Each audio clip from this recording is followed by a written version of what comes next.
Probably, you've seen many characters and videos like these circulating online.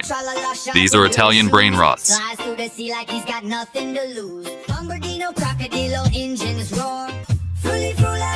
And you know what? You could also create your own character using Filmora 14. Watch until the end to find out how easy it is to generate your own Italian Brainrot.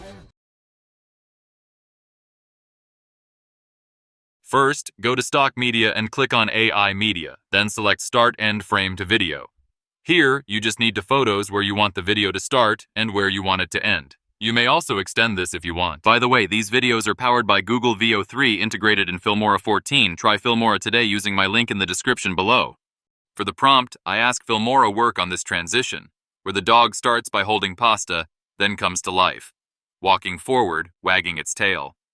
The scene warps with neon spaghetti and flying pizzas, and it ends with the dog striking a playful pose, holding its waist and smiling at the camera with its tongue out.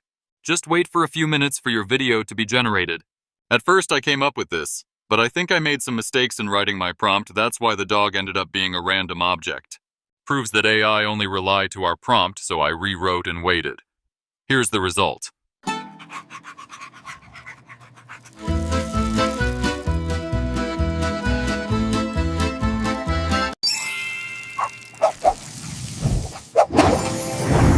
Pizzarini Dogirini. For the Brainrot character's name, since they normally create it in Italian language, I did the same by typing its name and generating a text-to-speech with Italian language on the settings to get the right pronunciation and accent. Pizzarini Dogirini. If you learned a thing or two in this video, please consider leaving a like and don't forget to subscribe.